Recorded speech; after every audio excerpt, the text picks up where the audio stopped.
All right. Welcome to the Red Road East. I am your host, Fierce Truth Seeker. Oh, man. So, today is a very, very special day because we are days away from New York's first and very first annual Indigenous Peoples of the Americas Day Parade. Okay. And I'm very excited. Oh man, I'm very excited because this was something that was years in the making. And man, I have a panel of guests who will be joining us. Okay. And I would like to first introduce the visionary of this parade, the person who is the creator, and this was the brainchild of my godmother, who's no stranger to our studios, and that is none other than Firebird Grey Wolf. Give me 1 second. Let me let her in. Okay.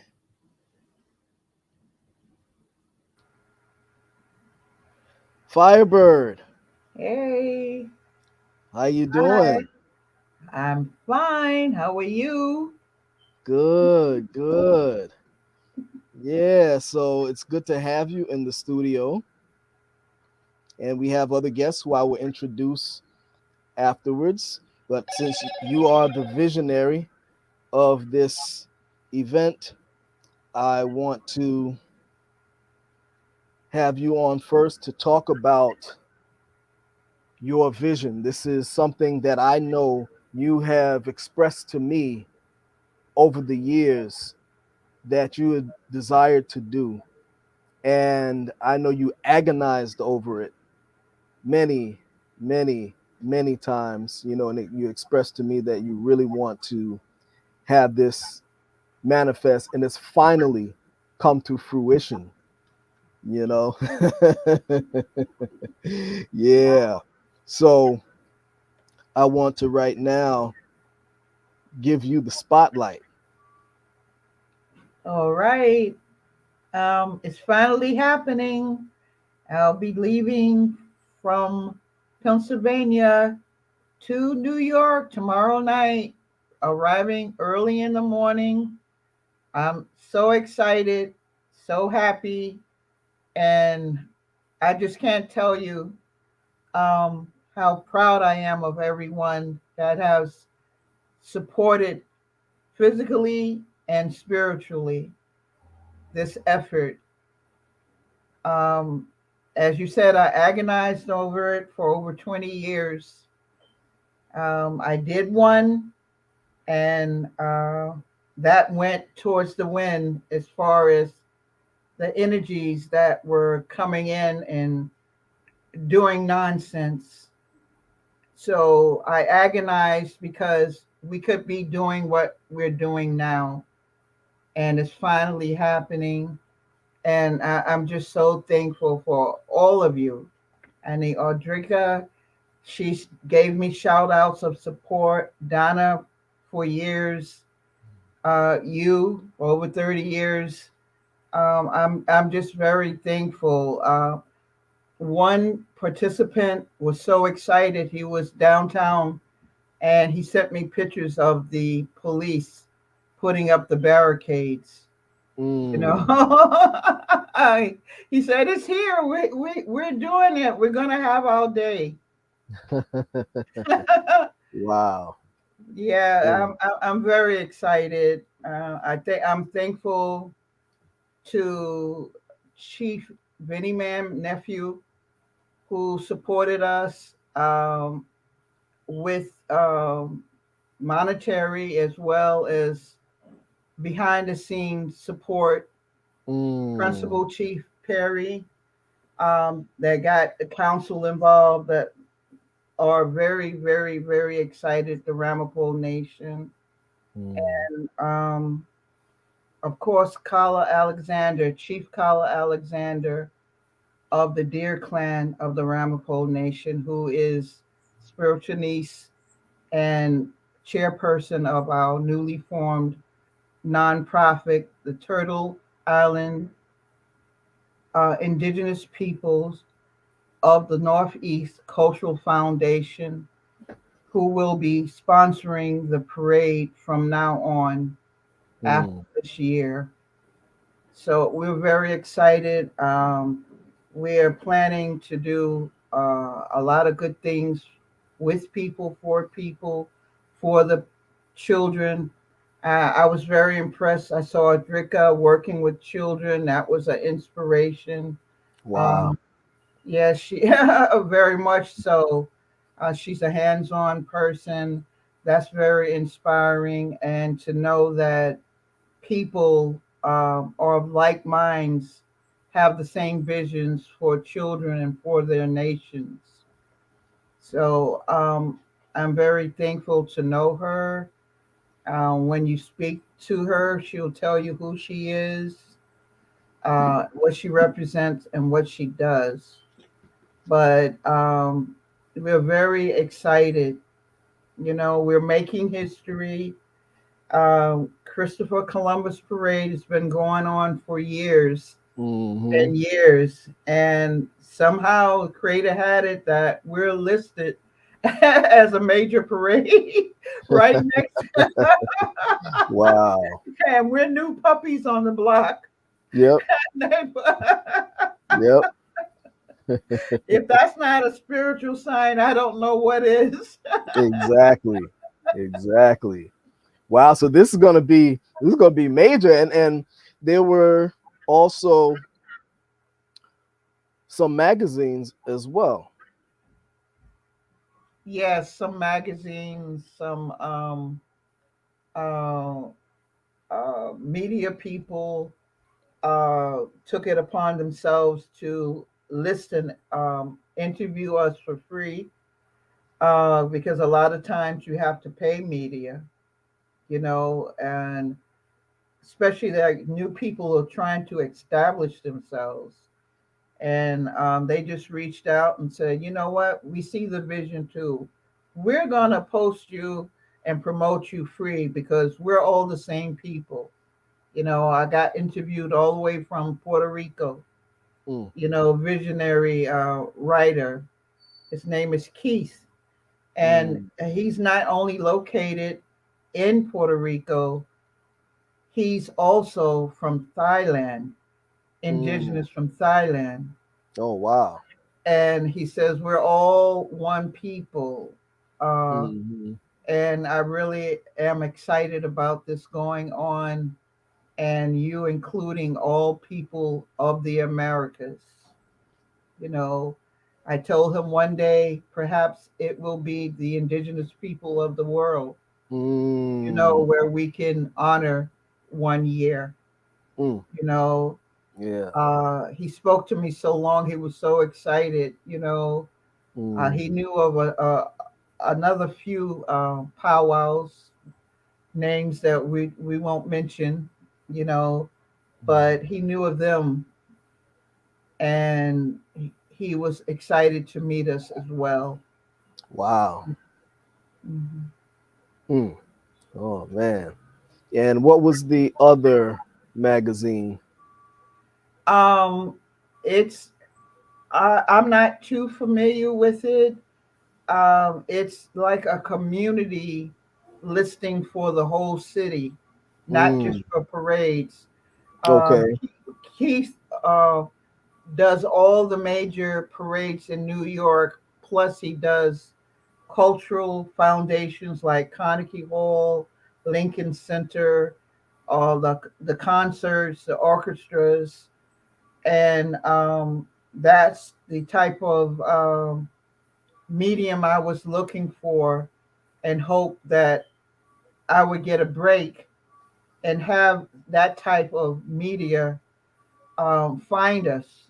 because everything's in one place. You don't. I don't have to now. I don't have to scatter here and there for our parade to be listed. The creator sent him to us Mm, wow, amazing.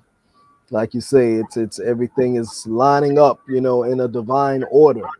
in a divine order. Yeah. Yeah, that's how Wow. I So see it. yeah, that's wonderful. That's wonderful. And so now the give the viewers the specifics for those who would like to attend. Okay, I asked you to put that in front of you as far as the address. Okay, Madison Square Park, East 26th Street. We'll be lining up from 8 to approximately 10:30 or 11 because we have to start promptly at 12 noon by orders of the police department. We will be escorted by police on horseback. They'll be leading us through the parade route. Yeah, the parade ends on 17th East 17th Street, um, 9 or 10 blocks in. As we grow, hopefully we'll have more blocks, but the blocks are large, so we have 12 to 3 to do this. And Yeah. we have speakers. We have a grand marshal, Peter Brooks. He's the grandson of Cab Calloway. Peter is from the Piscataway Nation. We have the Red Feather Legacy coming from Philadelphia, nonprofit organization. They're building a new Indian center there. We have Gregoria. He's coming from Washington, D.C. He's from the Kickapoo Nation.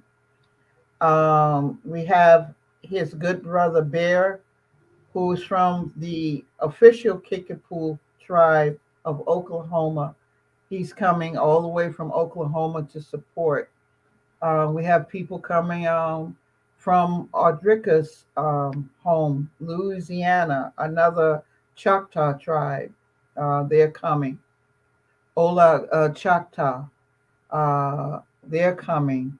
We have the Aztecs. We have the Tainos. We have organizations. We have advocates for the city of New York coming to speak. The list goes on and on and on and on. And I'm just very excited and thankful that this is going on. And I'm very honored that Donna and Adrika came on to tell you about themselves, what they're doing, and how they feel about the parade, what it might do uh, for Native people in the New York area, which is the largest city of Native Americans in the United States. The amount that are intertribal, uh, what this might do to be an encouragement, because all people do is see us at powwows or rally. Exactly. They never see us really on the streets. We're kind of like a mysterious group of people, True. or a lot of things are formed because of a sad situation, like Columbus Day was the Indigenous Peoples Day came about because of Columbus. This event is just coming forth out of celebratory. We're just celebrating. We're not building on something that was sad. You know, I give praise Mhm. to all of those groups that have set out and accomplished Indigenous Peoples Day. And the parade falls right back a day or two behind Indigenous Peoples Day. So we have things lined up spiritually. You know, we have Indigenous Peoples Day, um, Native American Month, our parade. We're just getting more and more opportunities to show who we are. Yeah, if you on the screen is the I have the flyer for the parade for those who are interested. That's the flyer that's being shown. Yeah, he made that, and that's very beautiful. You did a great job. Oh, Um, thank you. uh, the MMIW are participating for missing and murdered women, children, and Oh, men. okay. They're becoming in red, and hopefully, I will be doing a invocation prayer, and I will be including them in the prayer. Beautiful. Beautiful. Yeah. So, all right. So now what I would like to do is introduce the next guest. Okay. And we have Audrika Young from the Natchitoches tribe of Louisiana. Hey, how you doing? Oh, Howie, thank you so much for having me. How are you? Oh, great. It's wonderful and a pleasure to have you.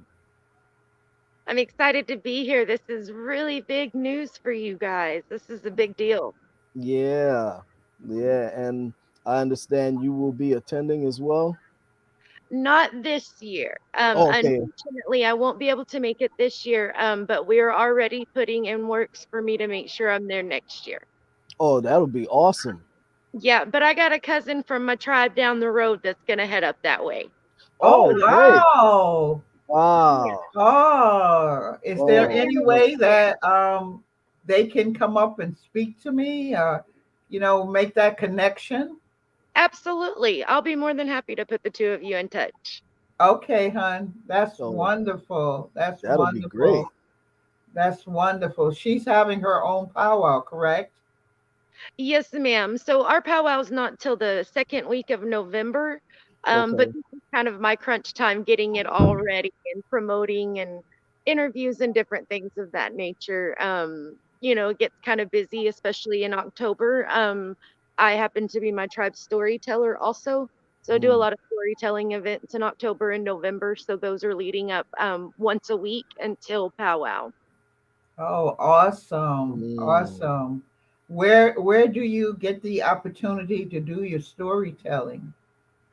I My tribe supports me financially to travel to all the states that will invite me.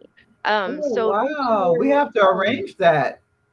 yeah, it's been really phenomenal. So we do a lot of teaching in Louisiana because that's where our tribe is, but we go to Arkansas, Oklahoma, Texas, Tennessee. We'll go anywhere they'll listen to us.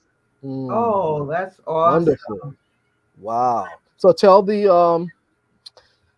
viewers a little bit about your tribe, their history and things of that nature who may not know. So the Natchitoches tribe has a usual untold story for the history here in the United States. If you Google us, some of your sources are going to tell you that we were written out of extinction once the Trail of Tears concluded, and that the surviving members of my tribe merged in with the Caddo Nation, which is true for those who walked the trail and survived. But we did have a small group of ancestors that chose to stay not in our first ancestral lands, but within 30 miles of those lands and the lands that we were pushed onto once the Europeans came into Natchitoches. So we're within 30 miles of our original village. So within the same parish, we don't have counties down here, we have parishes. So we're Mm, still in the same parish as our natural lands. We're still in our hunting lands, and we kind of survived hiding in plain sight down here. we were in the part of the swamps that really nobody, wanted to mess with and nobody wanted to come to. So we were able to hide from them for quite some time without the incorporation of the European contact until much later. Mm. Wow. Interesting. It's Yeah. actually a very common story for a lot of indigenous tribes, especially in the South. Hmm. And well, up in around New York, we seem to be the ones that were moved the the quickest and the most at once. So it happens to be a very common story, unfortunately, for a lot of tribes. Hmm. And you are state recognized. Yes, ma'am. Yes, ma'am. And we are in the process of petitioning for our federal. There's a lot of loopholes and hurdles you have to jump over to get that, but we're steadily pursuing it. Oh, that's awesome. Mm. That's awesome. Yeah. And yeah, I really thank you for joining us. I'm And so excited to be here. This event, it's really groundbreaking, guys. Yeah. wow. Yeah. And Extended family. yep, yep, Absolutely. yep. And so now I would like to introduce our next guest. And our next guest is Donna Cohen. Donna. Oh, wait, I think you're muted. There Hold we on. Oh, okay. Yeah, Donna is Mohawk. And what's your other nation? go. Okay, so Mohawk on my uh, on one side of the family, Mohawk, Chippewa, and Cree, and then on the other side of my family, I have Mohegan that went into the Scout Club. So Beautiful. I'm like a Yeah, lot. Donna is our good friend and spiritual mentor. And Donna is very humble, but she has an extensive bio as well. She is a musician. She's won awards. Tell us a little bit about yourself. Give them a bio in TV Okay, land. well I'm Donna Coyne, and somehow Skrindo is my native name, and I am the lead singer, drummer, and producer of Spirit of Thunder Heart. We're all women's drum troupe and group, and 2014 we won a Native American Music Award for our first CD, Rising, and then in 2016 we were nominated for our second CD, Unity. Our Unity topped the charts for I guess the best traditional song. Mm, Then we were nominated again in 2019 for our CD Tradition, and Tradition won again the Native American Music Award for Best Traditional. And we're working right now on a fourth CD, hopefully in 2023. And mm, that one will be called Rising with Unity and Tradition. It'll be combined, Spirit of Thunderheart. So, anyways, but I'm also a Reiki master and teacher, EFT master and teacher, and a life coach, certified life coach. And I also am a medicinal practitioner too. So I'm a spiritual healer for my tribe, and I guess that's enough. yeah, she's very modest. Yeah, yeah, man. Donna And just participated in a great program. Donna, can you tell them a little bit about our friend that came on the show? What did you do? What she's about? How we're all related? Yes, my friend Yoko, she is from Japan, and we I grouped together with her and other Japanese women and men, and we put on a program every year called Bunadori. Bunadori is a dance festival in Japan, and so she basically brought Japan here. And we what we do is we make people aware of nuclear the harm of nuclear energy and also the harm of nuclear war weapons too, but also nuclear waste. There is nuclear waste on reservations, and that waste is right where children play.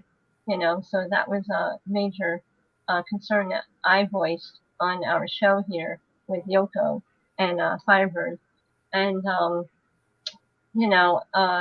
when we think about it, we're all one people. There's no division between us on the land. There's no dividing the land. There's no borders. So, it's important to realize that we only have two mothers. We have one that birthed us, and then we have our Mother Earth, our Turtle Island. So that's pretty much what the show is about. It's a day that we dance. There's Japanese dance. Us Spirit of Thunderheart open it up, and then we perform in the afternoon. We have other musicians that perform also. There's Japanese food. There's Japanese games, fun, and dance, of course. And it's a great day to get out there. The importance of nuclear energy, how it harms our earth, air, and water, and us. And there's other alternative means for energy, and natural energy, solar, and wind. I prefer wind, actually, no waste wind, and but anyways, that's what we make people aware of, and it's so important, because especially in the time we're on now, and that we're in now, it's really important to recognize how dangerous nuclear war is. And Yes. how, we have to voice our concerns. We're the voice for the next 7 generations, so we are it. Yeah. Most of my other formal generations are all gone, so I'm it with my sister and my cousins, and Yeah. Unfortunately, ladies, we only have 30 minutes for this show because I want to air this on BronxNet, and my show is only half an hour, and we're at that mark now. But I really thank all of you for joining us. And man, we were just starting to have a whole lot of fun, and I say it's a pleasure. But I'm gonna close out now and say thank you, and for all those who are in TV land, thanks for viewing, and da da da da eh. Donna Daka, honey. yeah. Oh yeah. No,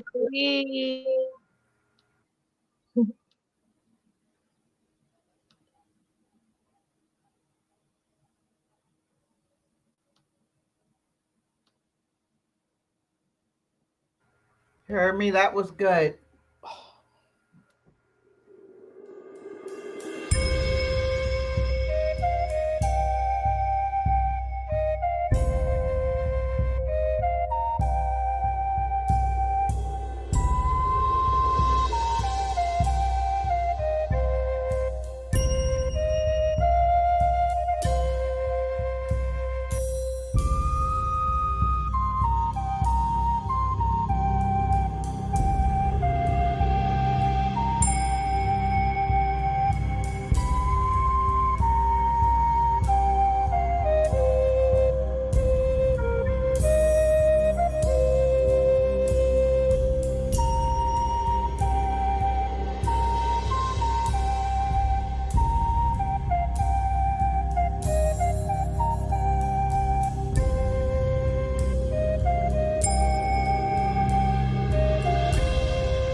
Bye.